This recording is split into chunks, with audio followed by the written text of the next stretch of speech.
Councillors, I'll call the meeting to order and welcome everyone to our 18th of July Council meeting. In the event of an emergency, the building may be evacuated. You'll be required to vacate the building at the rear entrance and gather at the breezeway between the library and art gallery buildings. This is Council's designated emergency muster point. Under no circumstances is anyone permitted to re-enter the building until the all clear has been given and the area deemed safe by authorised personnel. In the event of evacuation, a member of council staff will assist any member of the public with a disability to vacate the building. Apologies for absences, I don't think we have any. This council meeting is being live streamed and recorded. By speaking at the council meeting, you agree to be live streamed and recorded. Please ensure that if and when you speak at this council meeting that you ensure you are respectful to others and use appropriate language at all times.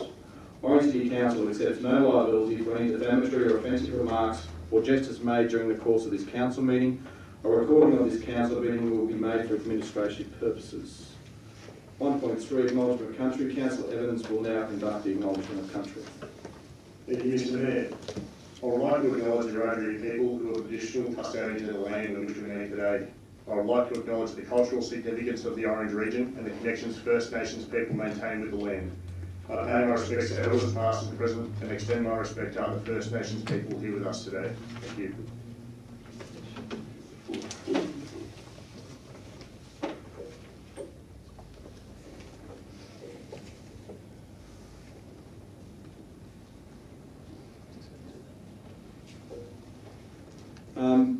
Sorry, councillors, and a recommendation that Councillor Peterson and Councillor Whitten be able to attend the council by audio link. Can I have a mover? Moved by Councillor Boyd, seconded by Councillor King. All those in favour? Against? Carried. Does any councillor have any declarations of interest? Councillor Boyd. Yeah, thank you, Mr. Mayor. I have a non-pecuniary, non-significant interest in closed meeting, item 6.1. As mentioned, supplier also has interest in my employer, Newcrest Mining Limited, and supplies goods to the mine site. For transparency, I will leave the room and will not vote. Thanks, Councillor Boyd. Any other councillors? Opening prayer 1.5, we welcome Mr. John Baker from the Orange Church of Christ and ask that he lead us in the opening prayer. Good evening, Councillor and Councillors. Thank you for having me with you. I'm sure you've got a very busy schedule tonight, so let's just pause before we go into that and give our hearts to God. Holy Father, as we stand here and reflect just for a moment on the benefits and blessings that you have poured into our lives and into this town of Orange. We thank you for the natural environment which we enjoy, even in the middle of winter. We thank you for the mountain and for the lake, for the trees. We thank you for good education, for loving families, for positive opportunities, for sport, for music. Father, as we pause, we also reflect on those things we know fall short. We pray for those at the moment who are sleeping homeless, for those caught up in domestic violence, for those who are fearful of their next mortgage payment, for those who don't feel loved and valued. Father, I thank you that you have called all of us, but in particular these councillors tonight, to stand in that gap between the blessings and the needs, and through very ordinary decision making to make a difference to the lives of people within Orange. I pray for your spirit of wisdom, humility and love to guide them as they make these difficult and important decisions. We give ourselves into your loving hands. Amen. Thank you, Mr. Baker. Late items, councillors, we have 5.7. Can I have a mover and a seconder that be dealt with? Moved by Councillor Greenhouse, seconded by Councillor Mallard. All those in favour? Against? Carried.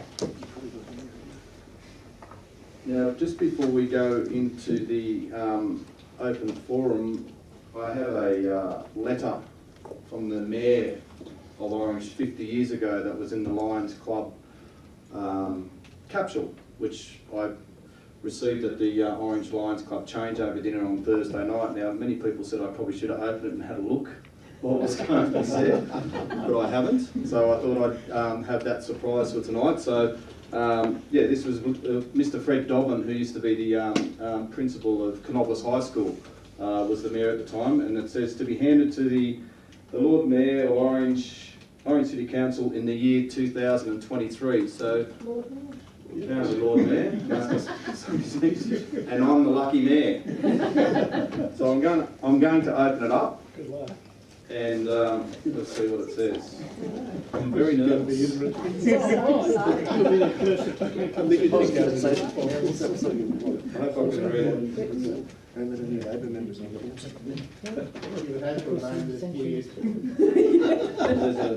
There is a paper clipping to start with. So, Mr. Mayor, he was the principal when I was at Canobolas, so I knew Fred. Oh, that's a long time ago, isn't it? More than 50 years ago. I'll read the... I've not written all that, hang on. What's going on? Okay. It'll be in fountain pen. This entitles the bearer of this card to receive on behalf the time capsule regime. Okay, I don't know what's going on. I thought there'd be a letter, that's what I was told there was. But there's a card here from, that entitles the bearer of this card to receive on behalf of Mr. and Mrs. Doris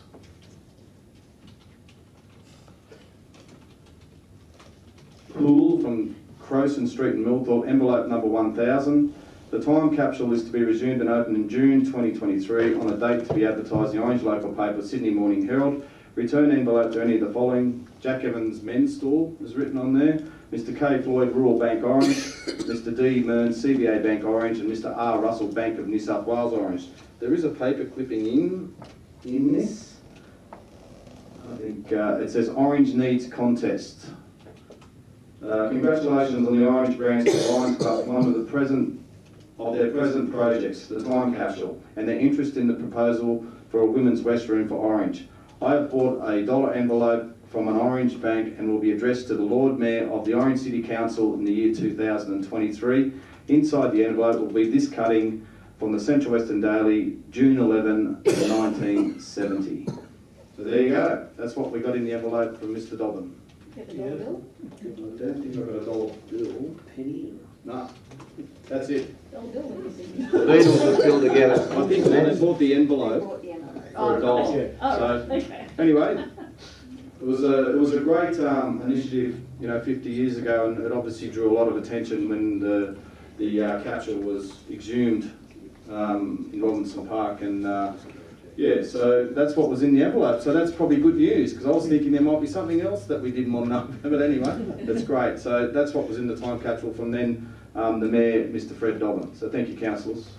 Mr. Mayor, could I just suggest that we frame those, get council to frame them and hang up on the wall? Yeah, Thank you. great idea. Thanks, Councillor Wetter. Fantastic idea. I'll just look on the back and make sure there's nothing else that I'm missing. No. Mr. Acting CEO, will you be in charge of putting those in a frame and putting them on, and the envelope as well? Yeah, there we go. Well done, Mr. Mayor. Thank you. Thanks, councillors. The council meeting will now adjourned for the conduct of the open forum. We have two speakers tonight on item 4.1, which is the Anzac 2024 Anzac Week Summer Street banners. I'll call on our first speaker as Mr. Christopher Colvin, who's from the RSL. And before you start, Chris, I'll just introduce all the councillors. On Teams we have Councillor Peterson, Councillor Whitten. We also have Councillor Greenhouse, Councillor McDonald, Councillor Power, Deputy Mayor, Councillor Mallard, Councillor Duffy, Councillor Floyd, Councillor Evans, Councillor Kinghorn and Councillor Miletto. So you've got 5 minutes, Chris, thank you. Not a problem, Mr. Mayor. Mr. Mayor, members of the council, I was approached to ask whether we, the sub-branch, would support such a thought of putting banners. I think it's a bloody good idea. Currently in the Memorial Hall, for those members of the council that have been there, we open on Tuesdays and Fridays, 9 o'clock till midday. Come and visit. We have 246 names on our fallen from Orange. Those men served and fought for this country, paid the ultimate sacrifice in lands other than this country. We should support them and we should remember them. Those who remember the ode, we stay in the ode. We will remember them. And the last 2, 3 words are, lest we forget. So let us not forget these fallen gentlemen. And I don't think there's any names, I couldn't find any this morning when I checked. But we do have some 90, 100, 200 odd people on the list. How you pick them, I don't know. A lot of them we don't have photos for. There are going to be photos we'll have to research, but I think that's an easy job for some researchers. The Historical Society probably bent over backwards. They probably have got most of them. I know that the school at East Orange have 19 names that they have researched over there, and I believe they've got all the information on their service. I'm not sure about photos, but I think we can do this and do this properly, and I think it's a wonderful thing. So I do commend this, and my branch supports it. Thank you. Thanks, Mr. Coleman. Our next speaker is Elizabeth Griffin, speaking on the same topic. Thanks, Elizabeth.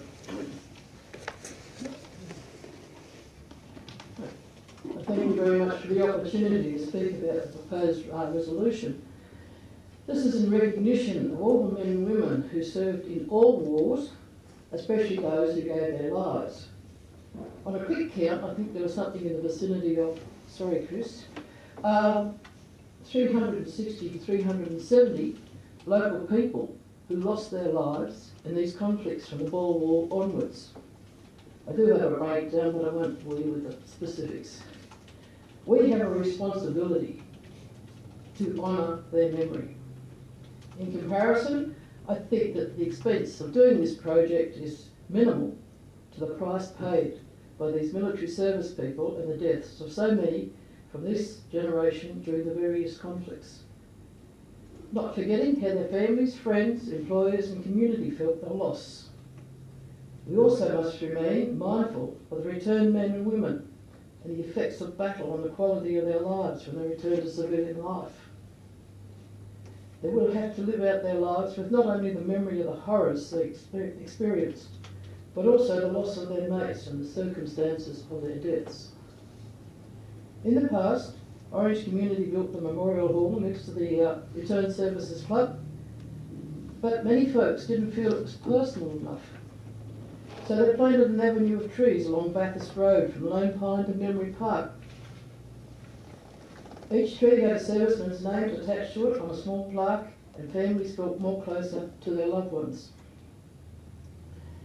Unfortunately, with the improvements of Bathurst Road, most of these trees have been removed. This in turn has caused great distress to these families. Please remember that these families didn't have a grave to visit and felt that they could at least see the tree planted in their memory of their loved ones. So some did add a plaque to their family members' graves up in the cemetery at a later date. Another little known fact was that on the 25th of April 1916 there was an army recruitment drive here in Orange. The military was surprised to see the school children march down Summer Street. When asked why, they were told because it was the anniversary of the landing on Gallipoli and how many died during this campaign, including men from Orange. If the school children of the day could do this, why can't we also pay homage to these brave men and women? As I stated earlier, some 360 persons from Orange, nearly 88,000, had lost their lives in the service of our country and communities. I pray that we never forget their sacrifice, lest we forget. Thanks, Elizabeth. The meeting will now back to the meeting, and number 2 mayoral minutes, there's none of those. Item 3.1, confirmation of the minutes of the ordinary council meeting held on the 4th of July 2023. Moved by Councillor Greenhouse, second by Councillor Powell. All those in favour say aye. Against? Carried.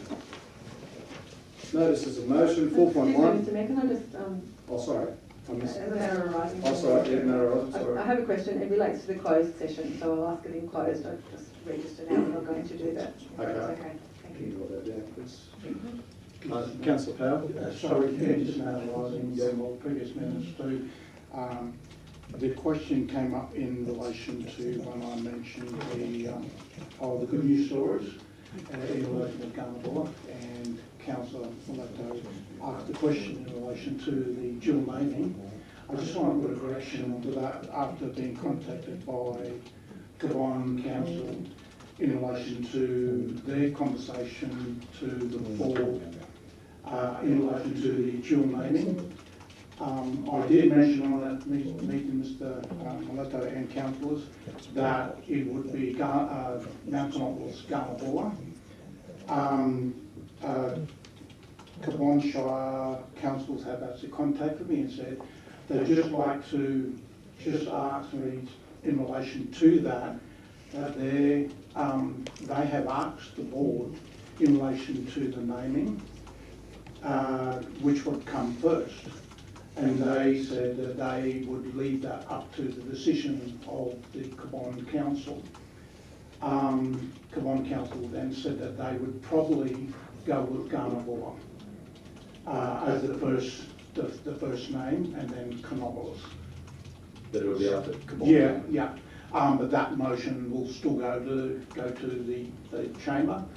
So I just wanted to make sure it's correction. It was a good question from Councillor Miletto, but after being contacted, I just wanted to make sure that we as councillors from Orange Council are aware of that decision that Cavan may make.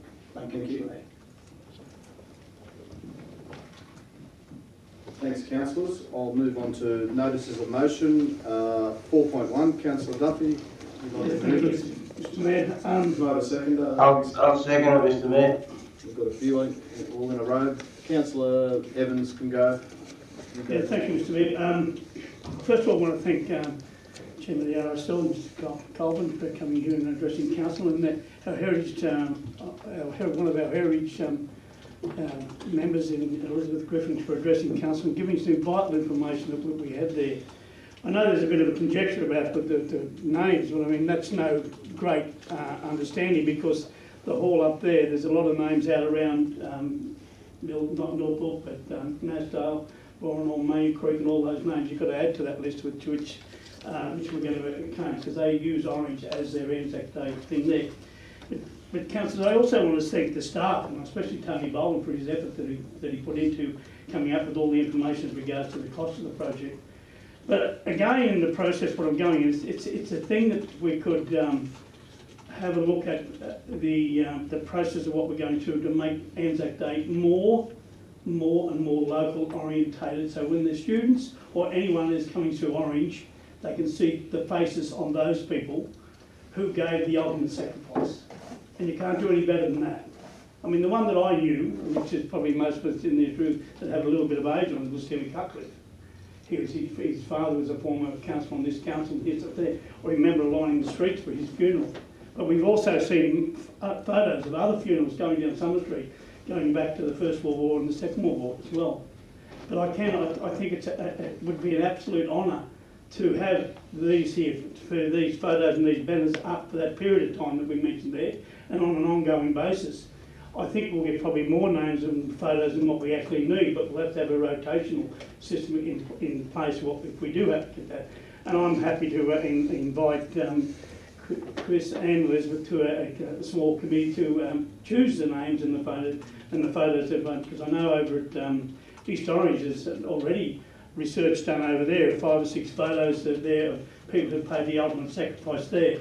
And I also have spoken to a number of people involved, those who've lost their lives. I spoke to Jimmy Cutcliffe's family. I've also spoken to the Coit family about Bernie Coit, who was killed overseas.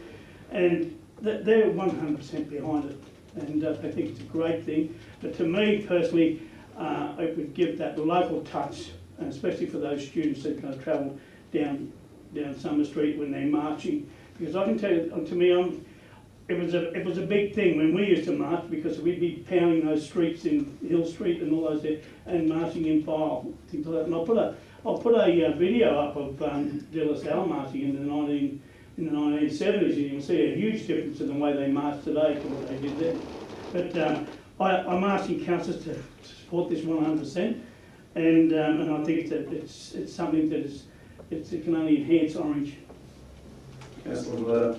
Yes, I'm just wondering whether the mirror of the motion would consider an amendment to the motion. What's your amendment? The amendment would be that Orange City Council pay for 80 single-sided banners, and that the second banner be presented to the family of the servicemen who participated in war.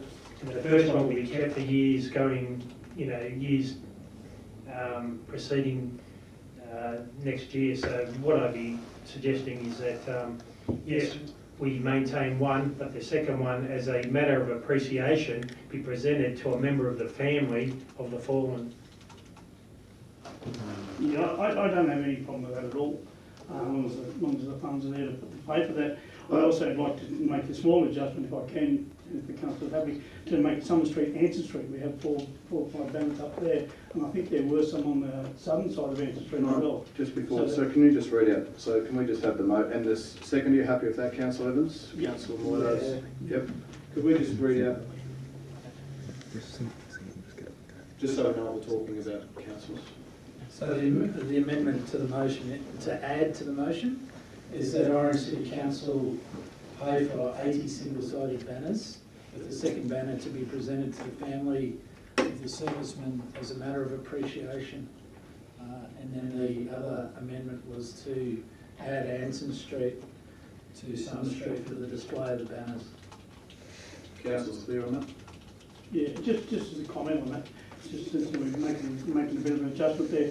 I'd also like to think that the council itself, we're working with the staff and the relevant people involved in this, would be addressing the issue of something similar. It's probably a bad example to a funeral service booklet that comes out which says those 40 or 48 or 39 or whatever the number is come out, and we offer that with what Councillor Maletta is suggesting as well. I'm happy to accept that. Councillor Whitten. Thank you, Mr Mayor. I'm speaking in favour of the motion. Elizabeth mentioned in her open forum that we, well, I think the words should be obligation. We have an obligation to remember those who served our country and fell for our country in times of war. And the Egyptians have a saying. The Egyptians say that whenever you mention a person's name, they are immortal. And I think by putting the service people's names up and their photos, if we have photos, we're not forgetting what they did for us and our freedom and for our country. And I can see this probably growing. I acknowledge the fact that Councillor Maletta has added already to the motion, but I can see that for those servicemen who don't make a banner for rotation purposes, that the businesses in the main street would probably put up photos and their names in their shops, right? If they were supplied with the details, right? So, look, I fully support this. It's a fabulous motion. Thank you for bringing it up, Councillor Duffy. And thank you, Mr Mayor, for the time to speak. Councillor Evans. Yeah, thank you, Mr Mayor. I just have a question first. Maybe an amendment to the amendment just based on numbers here, but we've got 40 single-sided banners with 4 designs. I don't know if we need 80 or if we just need 44. If we have 4 designs with 4 faces, that's 4 families. According to the staff on it.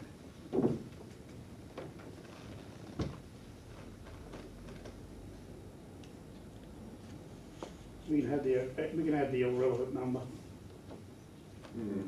I think through you, Mr Mayor, is that we'll still need 40 individual flags to give to one to each of the families. So we'll still need to produce 80 in total. Right. So they might only have 10 actual different banners, but we still need to give them to each family. Yes, that would be my read. That was just a question. Yeah, just a question. But yeah, I'll speak in favour of the motion. I think it's very good sentiment behind it. like many other families in the region, have had members, particularly the Murray family through the matter of Nashdale, 3 brothers from a clan of 13 all went over to the first conflict. Who knows how many lost their lives over there and paid the ultimate sacrifice. We also have good family friends that have had loved ones fight over the long can and have borne the scars of what conflict can bring. So I think that something like this is appropriate to commemorate and continue on remembering and educating the future generations about, you know, how awful war is.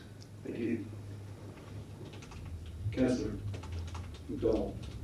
Thank you, Mr. Mayor. Look,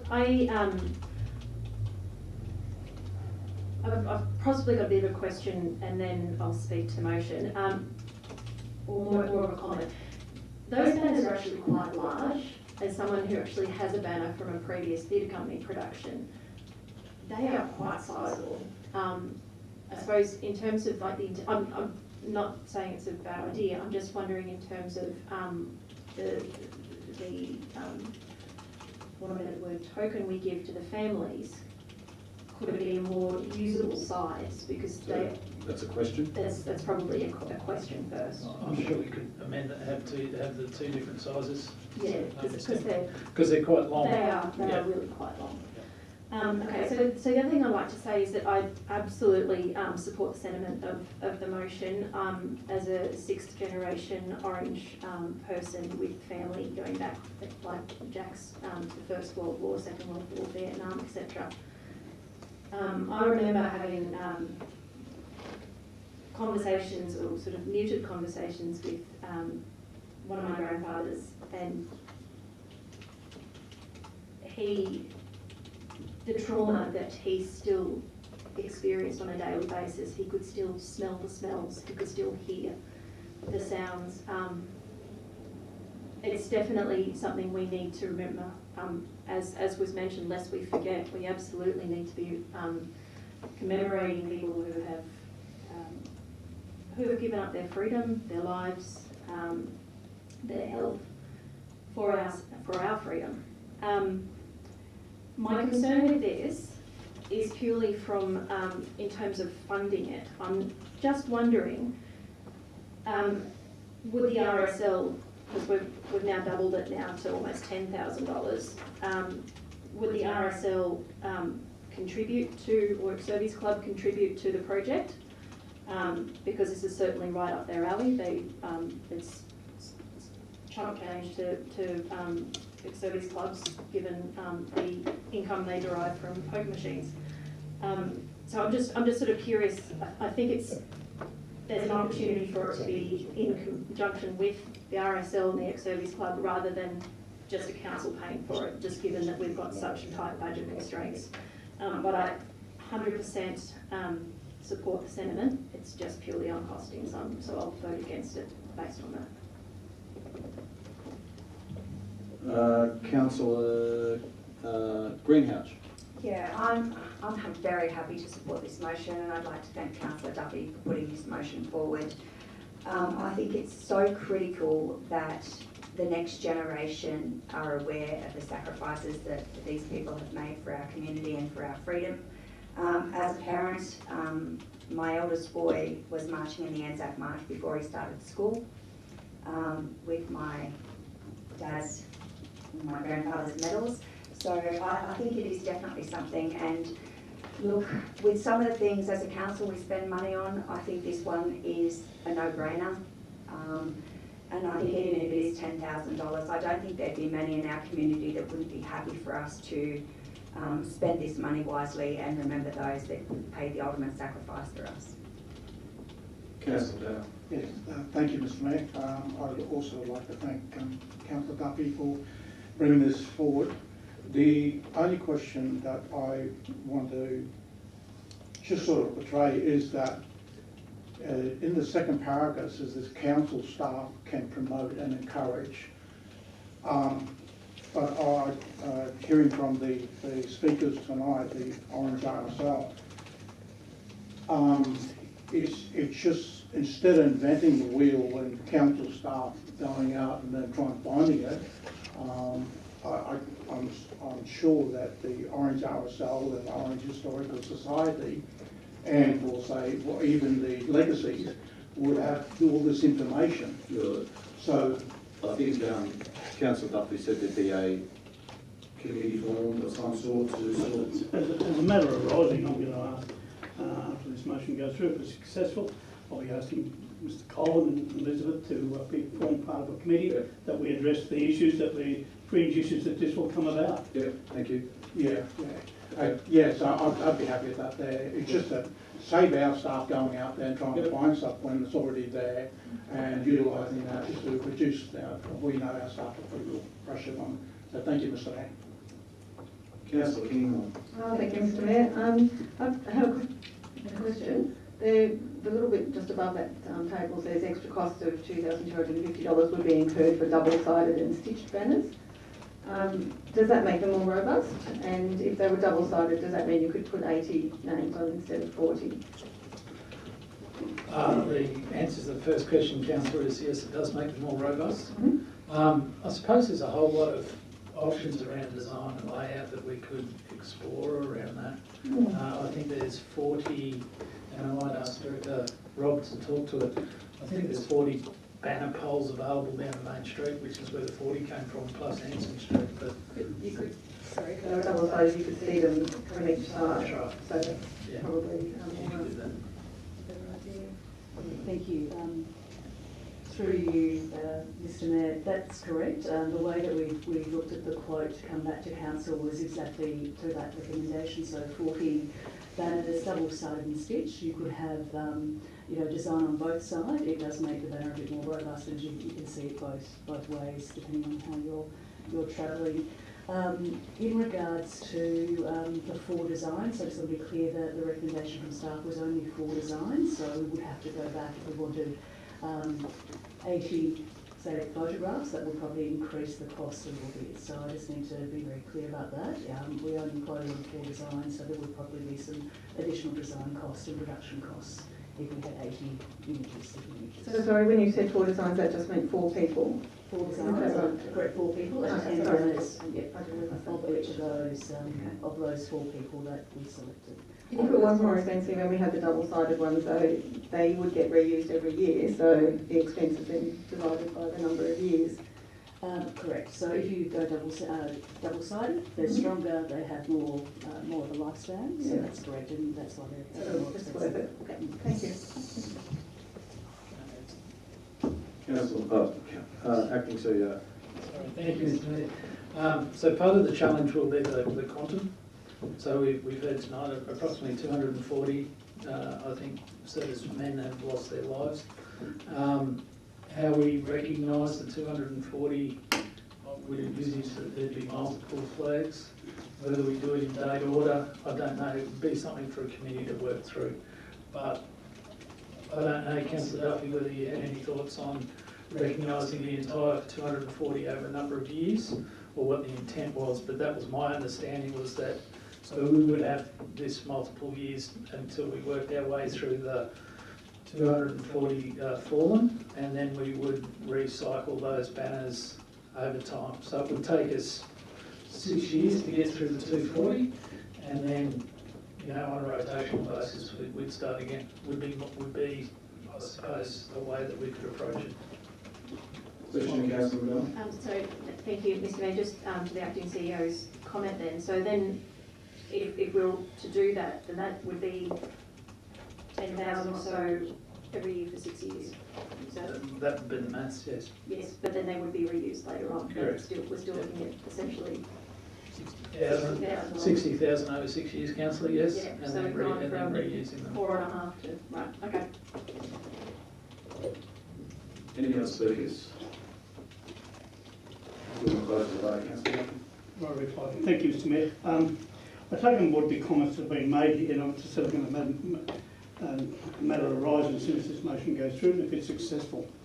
I wouldn't like to think that we're going to, as Councillor Greenhouse said, we're going to penny pinch on a few things here just to save a few dollars here, because these people have paid the ultimate price, and we need to do that. And I think to leave the staff out of this situation, I think some of these staff that work in this council here would be honoured to be involved in what the situation is with this. I know Tony Bolton was totally excited about the whole project, and he said, look, I'll do it for you straight away. So I imagine there'd be a lot of other staff that would want to have input as well. So that's up to them, and I wouldn't be putting any pressure on photos going up unless we had some discussion, if possible, with the relevant families involved. And I think that's important. And I think that the experience that we have in a number of people in this room would have a lot of common sense and address the issues that we're actually talking about. I mentioned the Second World War here in my notes there, and I think it's extremely important to remember that that war is the one where we defended our own country. Our country, irrespective of what we are or where we're from or whatever the case may be. If America hadn't come and helped us out after the Battle of Midway, no. You look what happened with the Japanese with China and all those sort of things there. Mate, I wouldn't be standing here today. A lot of us wouldn't be standing here today. I think it's very important. These people did and defended our own country. Over 300 people were killed up around Darwin, and then people killed in elsewhere, Indigenous as well. So I think it is a must that we do, and I'm not going to penny pinch on this thing, whatever the case may be. I think the committee will come up with a decent, with the involvement of staff, with a decent price and a decent outcome. Thank you, councillors. I'll put the motion with we all know the amendments that were put down earlier. I'll put the motion. All in favour? Against? Carried. Item 4.2, oh sorry. Matter arising. Matter arising. If Mr. Colvin and Mr. Griffin are happy to come on a small committee to address the issue, which I'm happy to go on as well, and any other council if they feel as with, and staff members if they wish to be involved as well.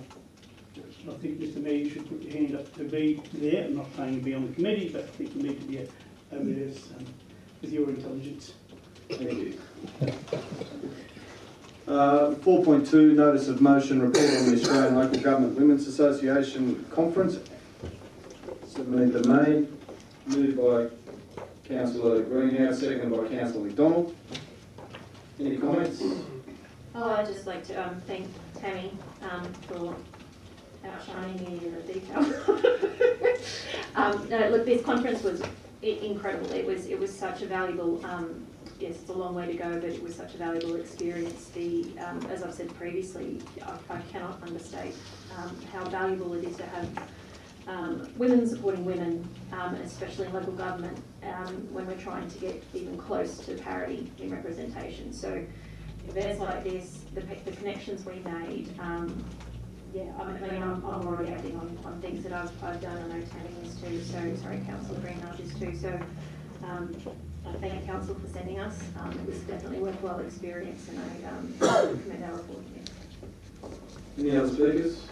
If being no other speakers, I'll put the motion on in favour. Against? Carried. 4.3, Local Government New South Wales Management Conference. Councillor Greenhouse, would you like to move that? Seconder. Councillor Powell. Any speakers? I just had a question. Councillor Kinghorn.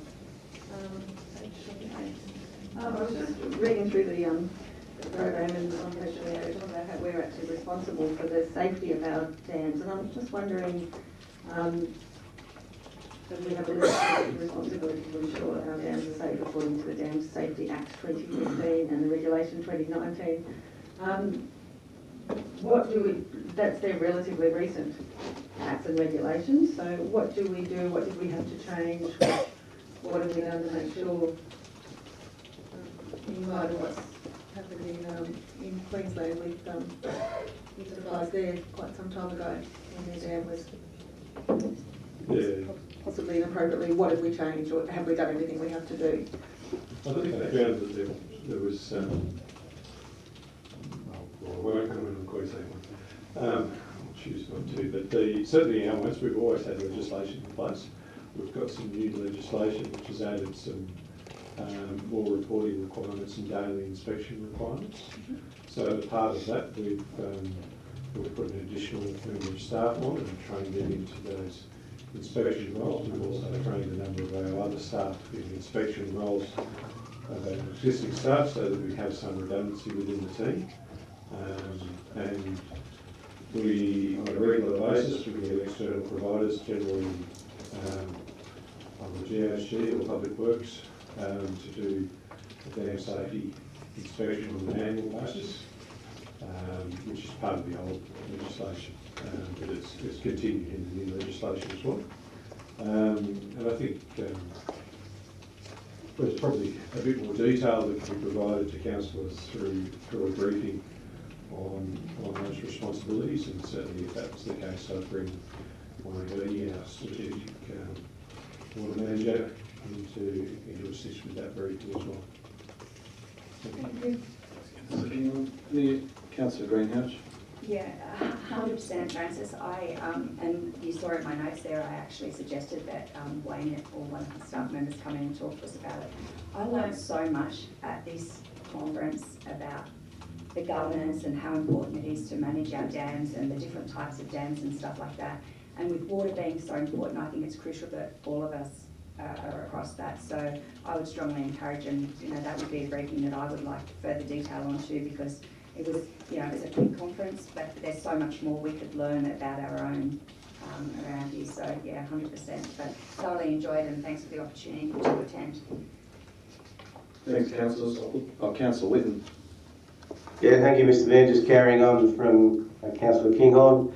It also includes the fact that we are responsible as a critical infrastructure operator as well under the counter-terrorism and for cybersecurity. Recently there was a dam a few years ago in Queensland that was taken over by hackers, the control systems, which were putting, I suppose, large amounts of stuff into the water. So it's not just the maintenance of it, it's the other aspects of what else could happen with our water supply. Thanks, Councillor Whitten. No other speakers. I'll put the motion. All in favour? Against? Carried. I'll move on to general reports. Item 5.1, recommendations and resolutions from the policy committees. Can I have a mover? Moved by Councillor McDonald. Seconded by Councillor Power. And Councillor Duffy. Yeah, I've just got one question. I noticed that Councillor Kinghorn asked a question with regards to, and credit to the acting CEO as regards giving it the cost of what it costs for councillors and all those topics.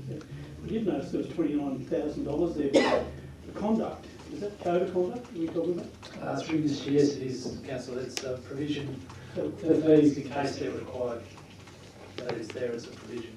So last year we spent $3,000, I think, on the This year we've got 29,000. It's just a standing budget, Councillor. So otherwise. Thanks, Councillor Duffy. Any other speakers? I'll put the motion. All in favour? Against? Carried. Item 5.2, report local government New South Wales destination visitor economy.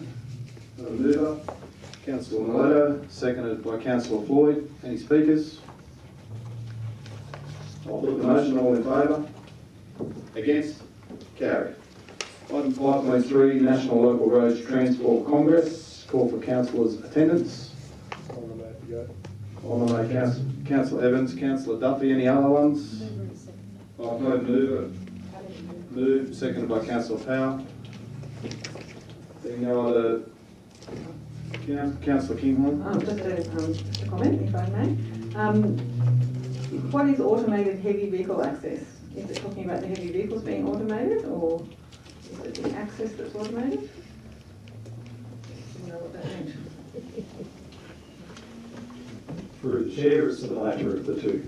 It's the access that's automated. Access to what? So they're looking to move where you can pre-approve access on for B-double heavy haulage routes. So we have a number of pre-approved B-double routes. I guess they're looking to expand that as much as possible. But we were still keeping the residential streets as much as possible. But it's Matthew Street at the moment is a residential street. It's a B-double route. Okay. All right, thank you. I noticed the session on the Thursday, session 1, because it's infrastructure, not just roads, and I thought Councillor Evans might like to go, and I would like him to go to the session on affordable housing. Is that okay? Yes. Thank you. Okay, councillors, we have 2 nominations. I'll put the motion. All in favour? Against? Carried. 5.4, City Powers and Partnership Climate Summit. Government call for councillors. I'll move motion. Who are you moving? The councillor. Councillor Mallard. Councillor Mallard. Got a seconder? I'll second. A second, Councillor Evans. Any other councillors wish to nominate? Councillor Mallard, are you able to go to that? Yeah. Thank you. Second motion. Councillor McDonald moved it and Councillor Evans seconded the motion. I'll put the motion. All in favour? Against? Carried. Item 5.5, which is minutes of the City of Orange traffic meeting held on the 13th of June. I'll move it. Moved by Councillor Mallard, seconded. Councillor Greenhouse. Any speakers? Councillor Duffy. Yeah, just can someone step up to the mark and just find a little bit more about the parking in Lord's Place?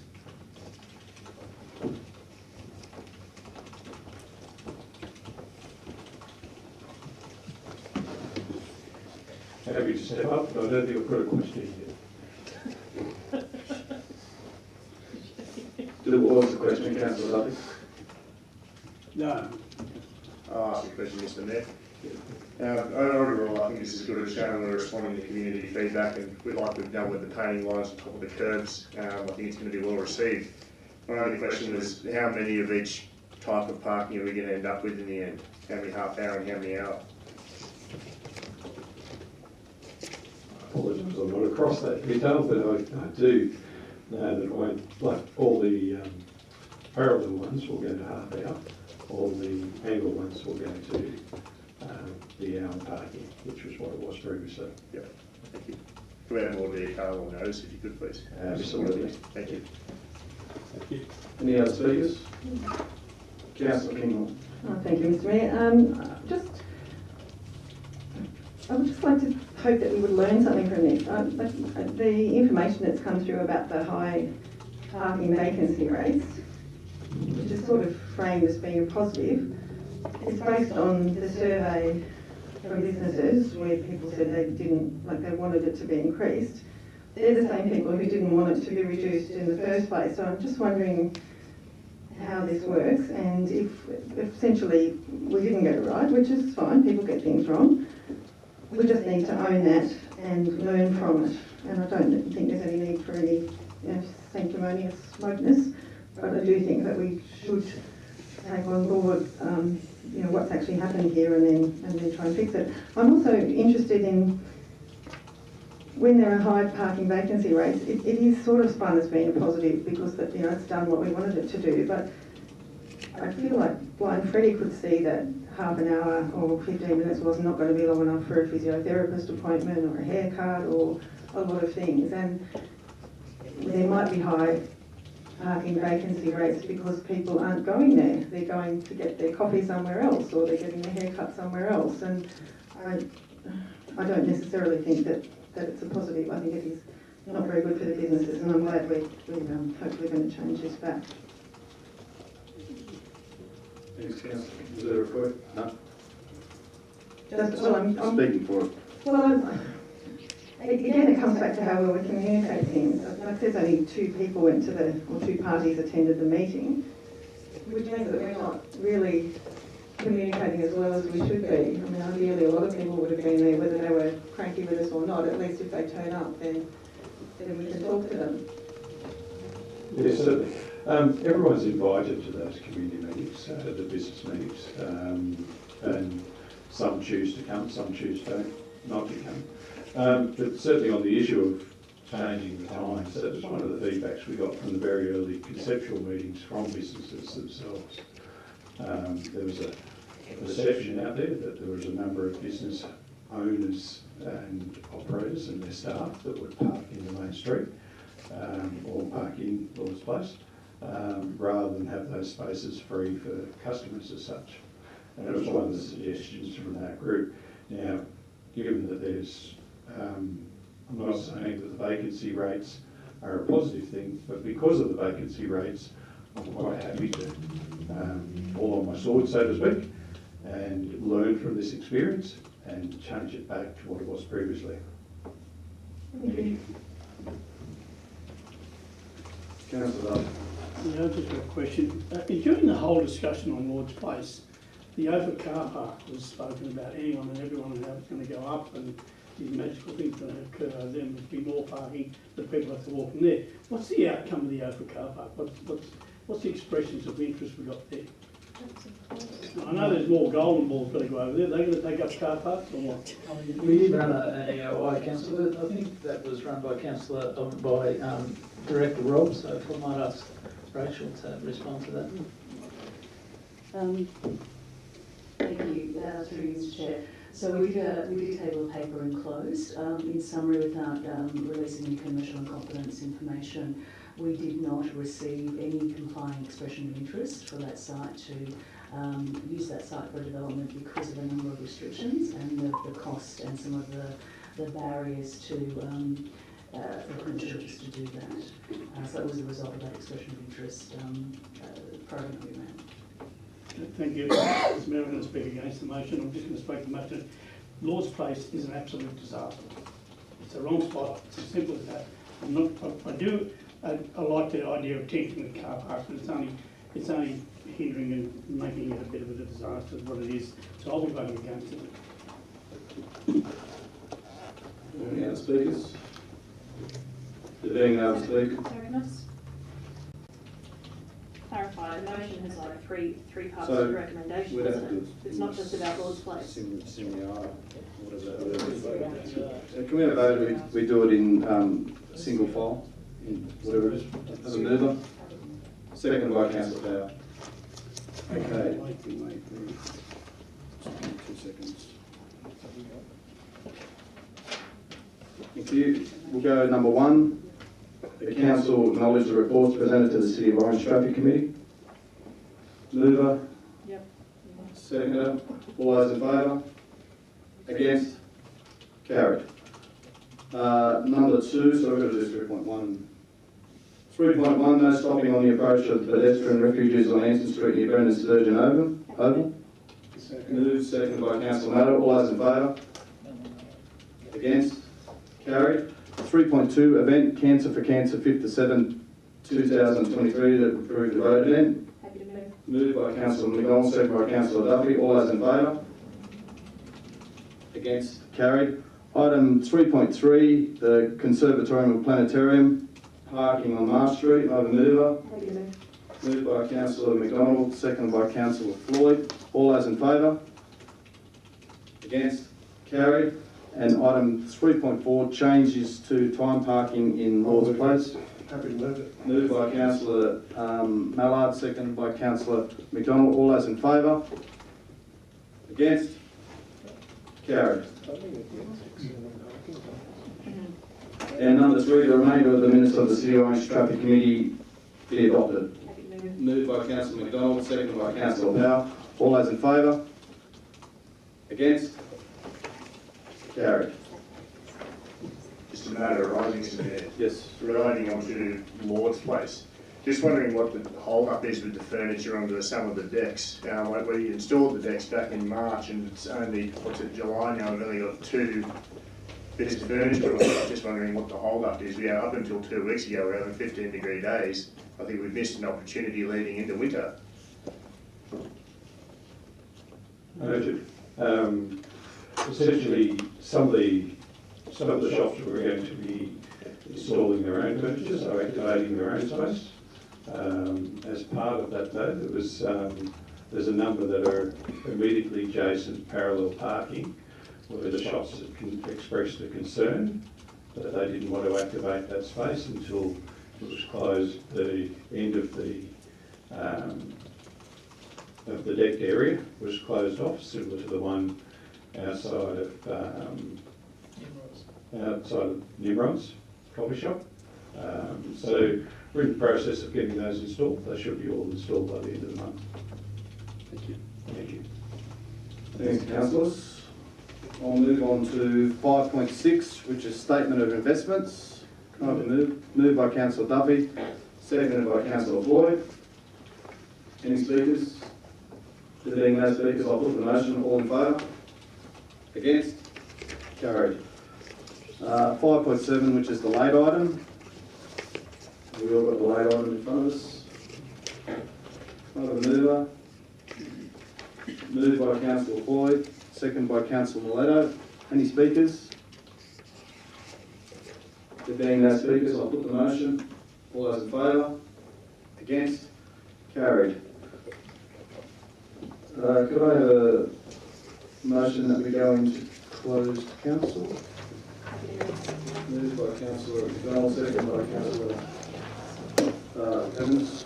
The acting chief executive officer will now advise the, all those in favour? Yes, carried. The acting chief executive officer will now advise the council if any submissions have been received relating to any item advertised for consideration by a closed meeting of Orange City Council. Thank you. In accordance with the Local Government Act 1993, the Local Government General Regulation 2005, the opinion of the Chief Executive Officer, the following business is of kind referred in section 10A/2 of the Act and should be dealt with in a confidential session of the council meeting closed to the press and public. 6.1 tenders for supply of road base and other quarry products, and 6.3 proposed sale of 94 Woodward Street as classified confidential under revision of section 10A2 of the Local Government Act 1993, which permits the meeting to be closed to the public for business relating to the following section. C. Information that would, if disclosed, confer a commercial advantage on a person and whom the council is conducted or proposes to conduct business. And 6.2 variation of Police Scouts Australia, New South Wales and Girl Guides Association of New South Wales under section B, the personal hardship of any resident or wayfarer. I've already done, can we move to the second?